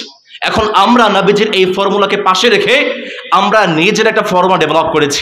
মসজিদে দুনিয়াবি কথা বলা নিষেধ, এই মসজিদেও আছে এই কথাটা। মসজিদে দুনিয়াবি কথা বলা নিষেধ, এই মসজিদে লেখা আছে। অনেক মসজিদে এই কথাটা আছে না নেই? কোথায় পেয়েছেন? নবী করিম সাল্লাল্লাহু আলাইহি ওয়াসাল্লাম যে ফর্মুলা দিয়ে মসজিদ নববী নির্মাণ করেছেন, আপনি কোথায়? সুতরাং মুসলমানদের প্রত্যেকটা কাজ হবে আখিরাতমুখী। মুসলমান ব্যবসা করবে আখিরাতের জন্য, মুসলমান রাজনীতি করবে আখিরাতের জন্য, মুসলমান ইভেন ঘুমাবে তার জন্য সওয়াব রেখে দিয়েছেন যে মালিক। চিল্লায়া বলেন তিনি কে? এই জন্য মসজিদের দুনিয়াবি কথা বলা নিষেধ। এই ফর্মুলাটা আমাদের ইসলামে। আবার যখন হুজুর ইসলামী রাজনীতির কথা বলে মসজিদে, অনেক ভাইরা বলেন, আচ্ছা হুজুর তো মসজিদে রাজনীতি শুরু করেছে, আছে না নেই? আরে ভাই, নবী করিম সাল্লাল্লাহু আলাইহি ওয়াসাল্লাম মসজিদ নববী বিনির্মাণ করেছেন ইসলামী রাজনীতি করার জন্য। তার মানে যারা ইসলামী রাজনীতি করবে তাদের রাজনীতি শুরু হবে মসজিদ থেকে, ঠিক কি না? নবী করিম সাল্লাল্লাহু আলাইহি ওয়াসাল্লাম মসজিদ নববী বিনির্মাণ করেছেন মসজিদ ভিত্তিক সমাজ বিনির্মাণ করার জন্য, একটি সুন্দর এবং সমৃদ্ধি কল্যাণময় রাষ্ট্র বিনির্মাণ করার জন্য, ইসলামী রাষ্ট্র বিনির্মাণ করার জন্য নবী করিম সাল্লাল্লাহু আলাইহি ওয়াসাল্লাম মসজিদ নববী বিনির্মাণ করেছেন। 6 নম্বরে নবী করিম সাল্লাল্লাহু আলাইহি ওয়াসাল্লাম মসজিদ নববীকে একটা সুন্দর দাওয়াতের বাহ্যিক প্রতিরূপ বানিয়েছেন। নবী করিম সাল্লাল্লাহু আলাইহি ওয়াসাল্লাম মসজিদ নববীকে এত সুন্দর করে সাজিয়েছেন, যখন বাহির থেকে কোনো একজন অমুসলিম, যখন কোনো একজন খ্রিস্টান বা ইহুদি মুসলমানদের জন্য সাক্ষাৎ করার জন্য আসতো, তারা যখন মসজিদে নববীর বাহিরে যখন তারা দাঁড়াতো, মসজিদের ভিতরে মুসল্লিদের এক কাতারে যখন তারা দেখতে পেত, একজন ইমাম সাহেবের আন্ডারে তারা এক তাকবীরের সঙ্গে তারা রুকুতে চলে যায়, এক তাকবীরের সঙ্গে তারা সিজদায় চলে যায়। যখন কোনো অমুসলিম মুসলমানদের এই চমৎকার দৃশ্য মসজিদে দেখতে পেত, তারা নবীজির কাছে যাওয়ার আগেই তারা কালেমা পড়ে মুসলমান হয়ে যেত। নবী করিম সাল্লাল্লাহু আলাইহি ওয়াসাল্লাম 7 নম্বরে মসজিদ নববী বিনির্মাণ করেছেন মুজাহিদদের জন্য। নবী করিম সাল্লাল্লাহু আলাইহি ওয়াসাল্লাম প্রত্যেকটা মুজাহিদ বাহিনী, প্রত্যেকটা জিহাদের বাহিনী নবীজি মসজিদ নববী থেকে পাঠিয়েছেন। মুজাহিদ বাহিনীর জন্য টাকা পয়সা লাগবে, মসজিদে এসে ঘোষণা করেছেন। মুজাহিদদের জন্য, জিহাদের জন্য সৈন্য লাগবে, মসজিদে এসে ঘোষণা করেছেন। তার মানে এই 7টি কারণে নবীজি মসজিদ নববী বিনির্মাণ করেছেন। আমাদের মসজিদটাকেও এই 7টি কারণে ব্যবহার করা দরকার, আছে না নেই? আরো আসতে বলেন, আছে না নেই? আল্লাহ যেন আমাদেরকে আমাদের মসজিদটাকে একটা বিশ্ববিদ্যালয়, শুধু মসজিদ নয়, একটা বিশ্ববিদ্যালয় হিসেবে গঠন করা তৌফিক দেয়। আমরা চিল্লায় পড়ি আমিন। নবী করিম সাল্লাল্লাহু আলাইহি ওয়াসাল্লাম মসজিদ নববী বিনির্মাণ করলেন, সাহাবায়ে কেরামদেরকে নিয়ে বসলেন। মসজিদ তো হয়ে গিয়েছে, এবার মুসলমানদেরকে ডাকবো কেমনে? একজন সাহাবী পরামর্শ দিলেন, নবী যখন নামাজের সময় হবে, যখন সালাতের সময় হবে, ঝান্ডা উড়িয়ে দেব, পতাকা উড়িয়ে দেব। আরেকজন সাহাবী বললেন, না, আগুন প্রজ্বলিত করব। তাহলে সাহাবায়ে কেরাম যারা আছেন তারা আগুন দেখে মসজিদে আসবেন। আরেকজন সাহাবী বললেন যে না নবী, আমরা সিঙ্গা বাজাবো, সিঙ্গার শব্দ শুনে সাহাবায়ে কেরাম মসজিদে আসবেন। আরেকজন বললেন না নবী, আমরা ঢোল বাজাবো, ঢোলের শব্দ শুনে সাহাবায়ে কেরাম মসজিদে আসবেন। নবী করিম সাল্লাল্লাহু আলাইহি ওয়াসাল্লাম সাহাবায়ে কেরাম থেকে পরামর্শ চাইলেন। যে সাহাবী বলেছিলেন নবী ঝান্ডা উড়িয়ে দেব, নবীজি বললেন না না, ঝান্ডা উড়িয়ে দিলে অনেক সাহাবায়ে কেরাম দেখতে পারবে না। 2 নম্বরে পরামর্শ দেওয়া হয়েছিল নবী আগুন প্রজ্বলিত করব। নবী করিম সাল্লাল্লাহু আলাইহি ওয়াসাল্লাম বললেন না না, মসজিদের জন্য সাহাবায়ে কেরামদেরকে ডাকার জন্য আগুন তো প্রজ্বলিত করে অগ্নি উপাসকরা আমরা করতে পারি। 3 নম্বরে নবী করিম সাল্লাল্লাহু আলাইহি ওয়াসাল্লামকে বলা হয়েছিল নবী সিঙ্গা বাজাবো। নবী করিম সাল্লাল্লাহু আলাইহি ওয়াসাল্লাম বললেন সিঙ্গা বাজানো হচ্ছে খ্রিস্টানদের কাজ, মুসলমান করতে পারে। 4 নম্বরে নবী করিম সাল্লাল্লাহু আলাইহি ওয়াসাল্লামকে বলা হয়েছিল নবী যখন সালাতের সময় হবে ঢোল বাজাবো। নবী করিম সাল্লাল্লাহু আলাইহি ওয়াসাল্লাম বললেন না না, ঢোল বাজানো হচ্ছে ইহুদিদের কাজ, মুসলমান কোনোভাবেই ঢোল বাজাতে পারে। নবী করিম সাল্লাল্লাহু আলাইহি ওয়াসাল্লাম যখন সাহাবায়ে কেরামদের সঙ্গে পরামর্শ করলেন, সাহাবায়ে কেরাম 4টি পরামর্শ দিলেন। নবী করিম সাল্লাল্লাহু আলাইহি ওয়াসাল্লাম একটা পরামর্শ গ্রহণ করলেন না। নবীজির পরামর্শ গ্রহণ না করে সবাই সাহাবায়ে কেরাম চলে গেলেন। নবীজির বিখ্যাত একজন সাহাবী আব্দুল্লাহ ইবনে যায়েদ রাদিয়াল্লাহু তাআলা আনহু তিনি ঘুমিয়ে পড়েছেন। নবী করিম সাল্লাল্লাহু আলাইহি ওয়াসাল্লামের সেই সাহাবী তিনি ঘুমের মধ্যে স্বপ্ন দেখলেন একজন মানুষ তিনি একটা সিঙ্গা নিয়ে চলে যাচ্ছেন। আব্দুল্লাহ ইবনে যায়েদ রাদিয়াল্লাহু তাআলা আনহু তিনি বললেন, ও আমার ভাই, তুমি কি আমার কাছে এই সিংহাটি বিক্রি করবে নাকি? সেই ভাই বলে, বলো তুমি এই সিংহা দিয়ে কি করতে চাও?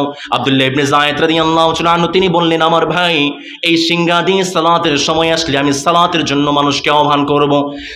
সেই ব্যক্তিটি স্বপ্নের মধ্যে আব্দুল্লাহ ইবনে যায়েদকে বলে, ভাই আমি কি তোমাকে এর চেয়েও ভালো কোনো জিনিস শিক্ষা দেব না? আব্দুল্লাহ ইবনে যায়েদ বললেন, হ্যাঁ এর চেয়েও ভালো কিছু শিক্ষা দাও। ঘুমের মধ্যে সেই ব্যক্তি বলে, আমি তোমাকে কিছু বাক্য শিখিয়ে দিচ্ছি, সেই বাক্যগুলো তুমি আমার সঙ্গে পড়বে। আব্দুল্লাহ ইবনে যায়েদ বললেন, হ্যাঁ তুমি আমাকে শিখিয়ে দাও, আমি সেই বাক্যগুলো বলবো। সেই ঘুমের মধ্যে সেই সাহাবীকে সেই ব্যক্তি শিখিয়ে দিতে লাগলো, পড়ো তুমি আমার সঙ্গে পড়বে, আল্লাহু আকবার আল্লাহু আকবার, আশহাদু আল্লা ইলাহা ইল্লাল্লাহ, আশহাদু আন্না মুহাম্মাদুর রাসূলুল্লাহ, হাইয়া আলাস সালাহ, হাইয়া আলাল ফালাহ, আল্লাহু আকবার আল্লাহু আকবার, লা ইলাহা ইল্লাল্লাহ। আব্দুল্লাহ ইবনে যায়েদকে ঘুমের মধ্যে সেই ব্যক্তি এই বাক্যগুলো শিখিয়ে দিলেন। পরের দিন সাহাবী নবীজির কাছে গিয়ে বললেন, নবী গো, এই স্বপ্নগুলো আমি দেখেছি, সত্যগুলো আমি দেখেছি। নবী করিম সাল্লাল্লাহু আলাইহি ওয়াসাল্লাম বললেন, আব্দুল্লাহ ইবনে যায়েদ রে, সুসংবাদ গ্রহণ করো, কারণ তোমার স্বপ্নটা নিঃসন্দেহে সত্যি স্বপ্ন। আব্দুল্লাহ ইবনে যায়েদকে বললেন, যায়েদ রে, তুমি আমার বিলালের কাছে যাও, তোমার চেয়ে আমার বিলালের কণ্ঠটা সবচেয়ে বেশি উচ্চ, তুমি আমার বিলালের কাছে গিয়ে শব্দগুলো শিখিয়ে দাও। আব্দুল্লাহ ইবনে যায়েদ বিলাল রাদিয়াল্লাহু তাআলা আনহুকে যখন আয়াতগুলো শিখিয়ে দিয়েছেন, শব্দগুলো শিখিয়ে দিয়েছেন, বিলাল রাদিয়াল্লাহু তাআলা আনহু মদিনাতে দাঁড়িয়ে তিনি সৌচ্চ কণ্ঠে আজান দিতে তিনি শুরু করে দিয়েছেন। ইসলামের প্রথম মুয়াজ্জিন হচ্ছে বিলাল রাদিয়াল্লাহু তাআলা আনহু। আব্দুল্লাহ ইবনে যায়েদ রাদিয়াল্লাহু তাআলা আনহু তিনি বিলাল রাদিয়াল্লাহু তাআলা আনহুকে আযানের বাক্যগুলো শিখিয়ে দিলেন। ওমর ফারুক রাদিয়াল্লাহু তাআলা আনহু বসে বসে মিটমিট করে হাসে। নবী করিম সাল্লাল্লাহু আলাইহি ওয়াসাল্লাম বললেন, কি রে ওমর, মিটমিট করে হাসো, ব্যাপারটা কি? তোমার কাহিনীতে বুঝতে পারলাম না।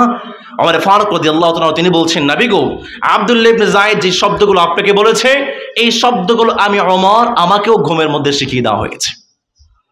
আল্লাহু আকবার। নবী করিম সাল্লাল্লাহু আলাইহি ওয়াসাল্লাম বললেন, ওমর তুমিও দেখেছো তো আমাকে বললে না যে?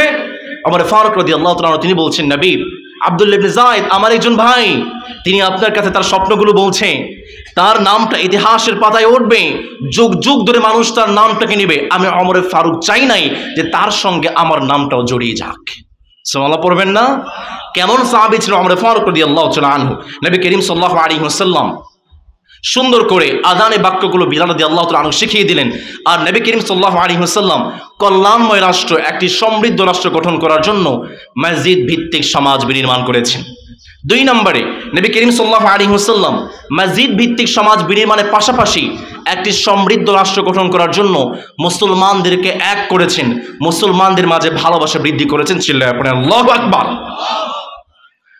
নবী করিম সাল্লাল্লাহু আলাইহি ওয়াসাল্লাম আনসার এবং মুহাজিরদের মাঝে সম্পর্ক বৃদ্ধি করার জন্য, সাহাবায়ে কেরামদের মাঝে সম্পর্ক বৃদ্ধি করার জন্য নবীজি বললেন, আমার সাহাবায়ে কেরাম শোনো, যখন তোমরা এক হয়ে যাবে, যখন তোমরা একজন আরেকজনকে ভালোবাসতে শুরু করবে, আল্লাহর জন্য যখন তোমরা একজন আরেকজনকে ভালোবাসবে, আকাশের উপর থেকে যেই মালিক রহমত নাজিল করবেন, আওয়াজ করে বলেন তিনি কে?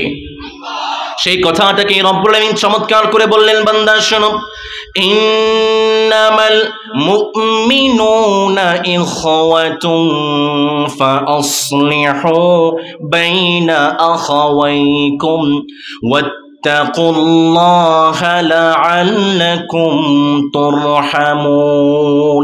আবার নবী করিম সাল্লাল্লাহু আলাইহি ওয়াসাল্লাম বললেন, আমরা মুসলমানরা একজন আরেকজনের ভাই, একজন আরেকজনের। নবী করিম সাল্লাল্লাহু আলাইহি ওয়াসাল্লাম বললেন, এই যে ভ্রাতৃত্বের বন্ধন, তোমরা যদি দুনিয়ার সব সম্পত্তি বিক্রি করে দিতে, এরপরও তোমরা এই ভ্রাতৃত্বের বন্ধন কিনতে পারতা। যেই মালিক আমাদেরকে মুসলমানদের মাঝে এই ভ্রাতৃত্বের বন্ধনটাকে মজবুত করেছেন, আওয়াজ করে বলেন তো তিনি কে? সেই কথাটাকে রব্বুল আলামিন সূরাতুল আনফালের মধ্যে চমৎকার করে বললেন, বান্দা শুনো, وَأَلَّفَ بَيْنَ قُلُوبِهِمْ لَوْ أَنفَقْتَ مَا فِي الْأَرْضِ جَمِيعًا مَا أَلَّفْتَ بَيْنَ قُلُوبِهِمْ وَلَكِنَّ اللَّهَ أَلَّفَ بَيْنَهُمْ। আবার নবী করিম সাল্লাল্লাহু আলাইহি ওয়াসাল্লাম বললেন, আমরা দুইজন মুসলমান ভাই, একজন মুসলমানের উপরে আরেকজনের 5টা হক, চিল্লায় বলতে হবে কয়টা? পিছনের ভাইরা কয়টা?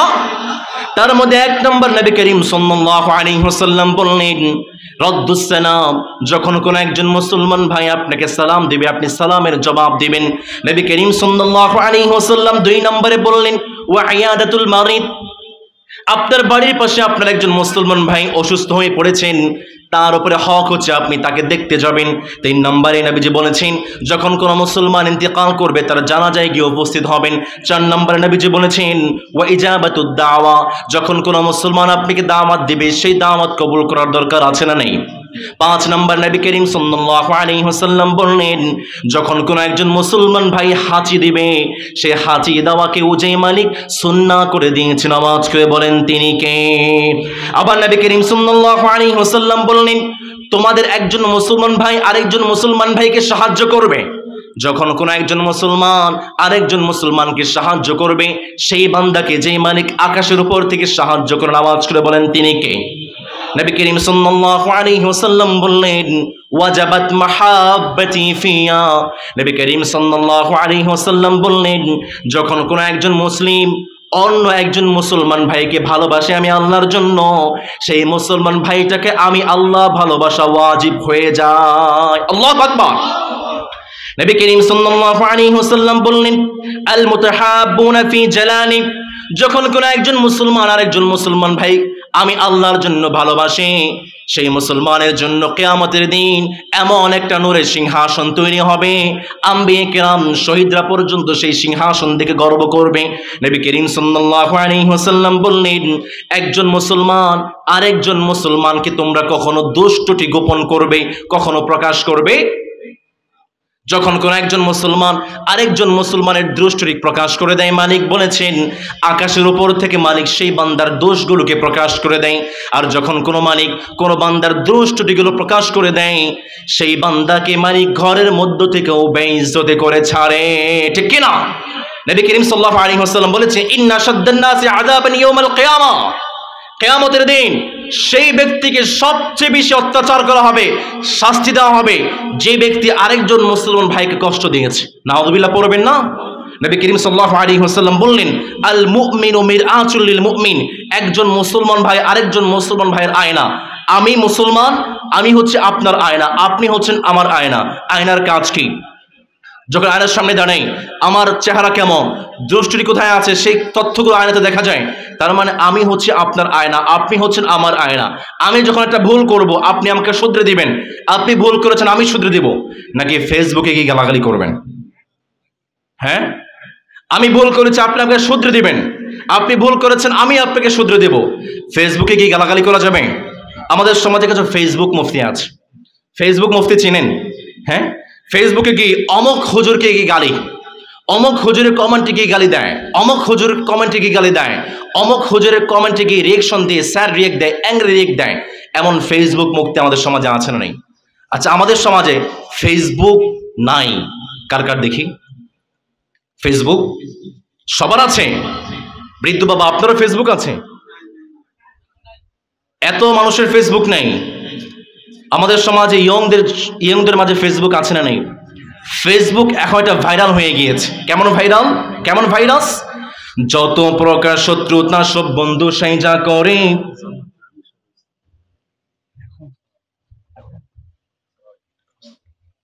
কেমন আছে? আমি শেষ করে দিচ্ছি। সমাজপ্রেমী ভাইরা যেখানে ছিলাম আমাদের সমাজে কিছু ফেসবুক মুফতি আছে। ফেসবুক মুফতির কাজ হচ্ছে অমক হুজুরের কমেন্টে কি গালিগালাজ করে, অমক হুজুরকে কি গালিগালাজ করে। এমন ফেসবুক মুফতি আপনাদের সমাজে নেই?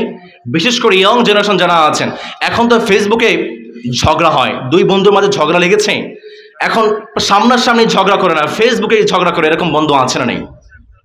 যত প্রকার শত্রুতা সব বন্ধু সাইজা করে, অন্যের ভালো দেখা শুধু হিংসায় জইলা মরি। পড়ালেখা কর্মকাণ্ড সবকিছু বাদ দিয়া পিছে পোলায় চালায় ফেসবুক গভীর মন দিয়া। দুই বন্ধুর মাঝে যখন ঝগড়া বিবাদ হয় সরাসরি না কইয়া সব ফেসবুকেতে কয়। ফেসবুকে এখন সংসদ আর হাইকোর্ট হইয়া গেছে, বকলম সব বলদগুলা বিচারপতি হইছে। এই সুযোগ সুবিধা ফেসবুক দিছে আর কেউ দেবে না আমগো দেশে। আমগো দেশে ফেসবুক আছে আমরা বলদ না, আমগো দেশে ফেসবুক আছে আমরা বলদ না। আছে না নেই? প্রিয় ভাইয়েরা, যাদের শুধু আঙ্গুল চুলকায় অমক হুজুরকে গালিগালাজ করেন, মনে রাখবেন যে আঙ্গুল দিয়ে আপনি অমক হুজুরকে গালিগালাজ করছেন, এই আঙ্গুল কিয়ামতের দিন আপনার বিরুদ্ধে সাক্ষ্য দেবে, ঠিক কিনা? এই জন্য প্রিয় ভাইয়েরা, আমাদের সমাজে কিছু ফেসবুক মুফতি আছে, ওলামায়ে কেরামদের মাঝে ঝামেলা লাগিয়ে দেয়। প্রিয় ভাইয়েরা আমার, একটা কথা বলে রাখছি, আমরা সমস্ত তন্ত্র মন্ত্র ভুলে আমরা এক ইসলামের জন্য কাজ করব। রাজি আছেন ইনশাআল্লাহ? চিল্লায় বলতে হবে রাজি আছেন ইনশাআল্লাহ? আমার কৃষক ভাই, শ্রমিক ভাই, একটি কথা বইলা যাই, জেনে রেখো ইসলাম ছাড়া শান্তি কোথাও নেই। আমার কৃষক ভাই, শ্রমিক ভাই, একটি কথা বইলা যাই, জেনে রেখো ইসলাম ছাড়া শান্তি কোথাও নাই, ঠিক কিনা? দেখলাম কত নেত্রী নেতা মিঠা মিঠা বলল কথা, দেখলাম কত নেত্রী নেতা মিঠা মিঠা বলল কথা, নিজের কাজে ব্যস্ত তারা, তোমায় দেখার সময় নাই, নিজের কাজে ব্যস্ত তারা, তোমায় দেখার সময় নাই। জেনে রেখো ইসলাম ছাড়া শান্তি কোথাও নাই, জেনে রেখো ইসলাম ছাড়া শান্তি কোথাও নাই। আওয়াজ করে বলতে হবে, ঠিক কিনা? নবী করিম সাল্লাল্লাহু আলাইহি ওয়াসাল্লাম ইসলামী রাষ্ট্র গঠন করার জন্য, কল্যাণময় রাষ্ট্র গঠন করার জন্য মুসলমানদেরকে 2 নম্বরে এক করেছেন। 3 নম্বরে নবী করিম সাল্লাল্লাহু আলাইহি ওয়াসাল্লাম সমৃদ্ধ রাষ্ট্র গঠন করার জন্য মদিনা সনদ বিনির্মাণ করেছেন। মদিনাকে সংরক্ষিত করার জন্য, মদিনাকে বহিঃশক্তি থেকে, আক্রমণ থেকে রক্ষা করার জন্য নবী করিম সাল্লাল্লাহু আলাইহি ওয়াসাল্লাম ইহুদি, খ্রিস্টান এবং মুশরিক মুসলমানদের মাঝে একটা চুক্তি করেছেন। সেই চুক্তির নাম হলো মদিনা সনদ। 4 নম্বরে নবী করিম সাল্লাল্লাহু আলাইহি ওয়াসাল্লাম একটি সুন্দর রাষ্ট্র গঠন করার জন্য, ইসলামের প্রথম রাষ্ট্র গঠন করার জন্য 4 নম্বরে একটি মুজাহিদ বাহিনী গঠন করেছেন। নবী করিম সাল্লাল্লাহু আলাইহি ওয়াসাল্লাম যখন দেখতে পেলেন যে সমস্ত সাহাবায়ে কেরাম মক্কা থেকে মদিনায় এসেছেন, মক্কার সেই কাফেররা সাহাবায়ে কেরামদেরকে হুমকি দেয়, ধমকি দেয়, নবী করিম সাল্লাল্লাহু আলাইহি ওয়াসাল্লাম সাহাবায়ে কেরামদের মধ্য থেকে মদিনাকে বাঁচানোর জন্য একটি মুসলিমদের মধ্য থেকে একটি মুজাহিদ বাহিনী গঠন করেছেন। আল্লাহু আকবার। প্রিয় ভাইয়েরা, আমাদের সমাজে একটা মিসকনসেপশন আছে, জিহাদ এবং জঙ্গি এই দুইটা কিন্তু কোনোভাবে এক জিনিস। জিহাদ এবং যুদ্ধ করা হয় এক দেশ আরেক দেশের বিরুদ্ধে যুদ্ধ করে তার শক্তি শো অফ করার জন্য। এক দেশ আরেক দেশের বিরুদ্ধে যুদ্ধ করে সেই দেশের ভূখণ্ডকে দখল করার জন্য। এক দেশ আরেক দেশের বিরুদ্ধে যুদ্ধ করে সেই দেশে নিজেদের কর্মসংস্থান তৈরি করার জন্য। আর জিহাদ হচ্ছে অন্যায়ের বিরুদ্ধে ন্যায়ের জন্য মুসলমান তরবারি নিয়ে ঝাঁপিয়ে পড়বে। চিল্লায় বলেন ঠিক কিনা? সুতরাং যুদ্ধ এবং জিহাদ কোনোভাবে এক জিনিস নয়। নবী করিম সাল্লাল্লাহু আলাইহি ওয়াসাল্লাম মুজাহিদ বাহিনী গঠন করেছেন জিহাদের জন্য। ততক্ষণ পর্যন্ত মুসলমানদের মধ্যে সশস্ত্র কোনো জিহাদ হয়নি। মুসলমানদের মধ্যে সশস্ত্র জিহাদ হয়েছে, সংগ্রাম হয়েছে বদর প্রান্তরে। আপনাদের মনোযোগ কে আছে? লিল্লাহি তাকবীর, লিল্লাহি তাকবীর। দেখুন প্রিয় ভাইয়েরা, বদর কেন হয়েছে, বদর কেন হলো, খুব মন দিয়ে শুনে যান। বদর হওয়ার পেছনে কাহিনীগুলো কি? নবী করিম সাল্লাল্লাহু আলাইহি ওয়াসাল্লাম একটি মুজাহিদ বাহিনী গঠন করলেন ইসলামী রাষ্ট্র গঠন করার জন্য। পাশাপাশি নবীজি একটা গোয়েন্দা বাহিনী গঠন করলেন। সেই গোয়েন্দা বাহিনীকে বললেন, যখন মক্কা থেকে কোনো একটা বাণিজ্যিক কাফেলা সিরিয়ার দিকে যাবে তোমরা আমাকে খবর দিবে। নবীজির গোয়েন্দা টিম নবী করিম সাল্লাল্লাহু আলাইহি ওয়াসাল্লামকে সংবাদ দিয়েছে, নবী গো, মক্কা থেকে আবু সুফিয়ানের নেতৃত্বে একটি বাণিজ্যিক কাফেলা সিরিয়ার দিকে যাচ্ছে। নবী করিম সাল্লাল্লাহু আলাইহি ওয়াসাল্লাম চিন্তা করলেন, এই বাণিজ্যিক কাফেলা যদি সিরিয়ার দিকে যায় তাহলে আমাদের মুসলমানদেরকে তারা ক্ষতি সাধন করতে পারে। যে কোনোভাবেই হোক আবু সুফিয়ানকে আমাদেরকে আটকাতে হবে। নবী করিম সাল্লাল্লাহু আলাইহি ওয়াসাল্লাম কিছু মুজাহিদদেরকে পাঠিয়ে দিলেন, যাও আবু সুফিয়ানকে আটকে দাও। কিন্তু আবু সুফিয়ান তিনি অত্যন্ত কঠিন মানুষ ছিলেন, বিচক্ষণ মানুষ ছিলেন। আবু সুফিয়ান মুসলমানরা যাওয়ার আগে তিনি মদিনার রাস্তা পার হয়ে তিনি সিরিয়াতে চলে গেলেন। নবী করিম সাল্লাল্লাহু আলাইহি ওয়াসাল্লাম বললেন, আবু সুফিয়ান যখন সিরিয়া থেকে আসবে তখন তোমরা আমাকে সংবাদ দিবে। আবু সুফিয়ান সিরিয়া থেকে রওনা হয়ে গিয়েছেন বাণিজ্যিক কাফেলা নিয়ে। সেই কাফেলাতে 1000 উটের পিঠে 50,000 স্বর্ণ মুদ্রার পরিমাণ মালামাল ছিল। নবী করিম সাল্লাল্লাহু আলাইহি ওয়াসাল্লাম সাহাবায়ে কেরামদেরকে বললেন, সাহাবারা, এই মালামালগুলো যদি মক্কায় পৌঁছে যায়, কাফেররা এই মালামালগুলো মুসলমানদেরকে হত্যা করার জন্য ব্যয় করবে। চলো চলো দেখি, আবু সুফিয়ানকে যে কোনো মূল্যে আটকাতে হবে। নবী করিম সাল্লাল্লাহু আলাইহি ওয়াসাল্লাম মসজিদে নববীতে দাঁড়িয়ে গিয়েছেন। দাঁড়িয়ে বললেন, কোন কোন সাহাবী আমার সঙ্গে যাবে? চলো। সাহাবায়ে কেরাম বললেন, নবী গো একটু সময় দেন, আমাদের কিছু ঘোড়াগুলো, আমাদের কিছু বাহনগুলো চারণভূমিতে আছে, নিয়ে আসি। নবী করিম সাল্লাল্লাহু আলাইহি ওয়াসাল্লাম বললেন, না, আমরা তো কোনো যুদ্ধে যাচ্ছি, অভিযানে যাচ্ছি, আবু সুফিয়ানকে শুধু আমরা আটকিয়ে দেব, কোনো যুদ্ধে যাচ্ছি না। সুতরাং তোমাদের মধ্য থেকে যাদের বাহনগুলো প্রয়োজন আছে, প্রস্তুত আছে, তোমরা আমার সঙ্গে চলো। ইতিহাসের কিতাবে এসেছে নবী করিম সাল্লাল্লাহু আলাইহি ওয়াসাল্লাম 313 জন কিংবা 314 জন কিংবা 317 জন কিংবা 319 জন, তার মানে 313 জনের বেশি সংখ্যক সাহাবায়ে কেরাম নিয়ে তিনি বেরিয়ে পড়লেন। অন্যদিকে নবী করিম সাল্লাল্লাহু আলাইহি ওয়াসাল্লামের সঙ্গে মাত্র ওট ছিল 70টি, ঘোড়া ছিল মাত্র 2টি। অন্যদিকে আবু সুফিয়ান শুনে ফেলেছে মুসলমানরা তাদের বাণিজ্যিক কাফেলাকে আটকানোর জন্য রওনা হয়ে গিয়েছে। আবু সুফিয়ান তিনি মক্কায় খবর পাঠিয়ে দিলেন আবু জেহেলের কাছে। আবু জেহেলকে বললেন, মুহাম্মদ তো আমাদেরকে আটকানোর জন্য প্রস্তুতি গ্রহণ করছে, কি করা যায়, কি করা যায়? আবু জেহেল সংবাদটি শুনে তিনি বাহিনী গঠন করে ফেলেছেন। মুফাসসিরিন কেরাম বলেছেন 1300 লোক একটা বাহিনী আবু জেহেল তিনি গঠন করলেন এবং নবী করিম সাল্লাল্লাহু আলাইহি ওয়াসাল্লামের বিরুদ্ধে জিহাদ করার জন্য আবু জেহেল মক্কা থেকে বের হয়ে গিয়েছে। আবু জেহেল তিনি বললেন, মক্কা থেকে বের হওয়ার সময় আবু জেহেল মক্কার কাবার গিলাফদের দোয়া করলেন, মালিক, আমাদের মধ্য থেকে যারা সত্যের উপরে আছে, যারা ন্যায়ের উপরে আছে, দয়া করে মায়া করে আপনি তাদেরকে বিজয়ী দান করেন। আবু জেহেল তিনি কিন্তু আল্লাহকে বিশ্বাস করত, কিন্তু এটা হচ্ছে তাওহীদ বিল রুবুবিয়্যাহ, তাওহীদ বিল উবুদিয়্যাহ নয়। মুসলমান হওয়ার জন্য, ইসলামে আসার জন্য তাওহীদ বিল উবুদিয়্যাহ দরকার। ইসলামে আসার জন্য রবের সামনে সিজদা করা দরকার, আছে না নেই? আওয়াজকে বলেন, সিজদা করা দরকার, আছে না নেই? আবু জেহেল যখন মক্কা থেকে বের হয়ে গিয়েছে, নবী করিম সাল্লাল্লাহু আলাইহি ওয়াসাল্লাম বের হয়েছিলেন একটা অভিযানের জন্য, আবু সুফিয়ানকে আটকানোর জন্য। আবু জেহেল নবী করিম সাল্লাল্লাহু আলাইহি ওয়াসাল্লামকে, মুসলমানকে ধ্বংস করার জন্য বের হয়ে গিয়েছে। সর্বশেষ নবী করিম সাল্লাল্লাহু আলাইহি ওয়াসাল্লাম আবু জেহেলের বিরুদ্ধে বদর প্রান্তরে দাঁড়িয়ে গিয়েছে। নবী করিম সাল্লাল্লাহু আলাইহি ওয়াসাল্লামের সঙ্গে মাত্র 313 জন, আবু জেহেলের সঙ্গে 1300 জন, তার মধ্যে থেকে 300 জন চলে গিয়েছেন, আছে মাত্র 1000। 1000-এর বিরুদ্ধে নবীজির সঙ্গে মাত্র 313 জন। ঝামেলা আছে না নেই? নবী করিম সাল্লাল্লাহু আলাইহি ওয়াসাল্লাম রবের কাছে দোয়া করেছেন, আসমান থেকে ফেরেশতা পাঠিয়ে নবীজিকে যে মালিক সাহায্য করেছেন, আওয়াজ করে বলুন তো তিনি কে? সাহাবায়ে কেরাম নিজের জীবনে পরোয়া করেন নাই, ইসলামের পরোয়া করেছেন। সাহাবায়ে কেরাম বলেছেন, রক্ত দিয়েছি, জীবন দিয়েছি, আমাদের রক্ত যাবে, জীবন যাবে, ইসলাম থেকে এক বিন্দু পরে আমরা সরে আসতে পারবো না, ঠিক কি না? সাহাবায়ে কেরাম জীবন দিয়েছেন। আমাকে শহীদ করে সেই মিছিলে শামিল করে নিও, আমাকে শহীদ করে সেই মিছিলে শামিল করে নিও,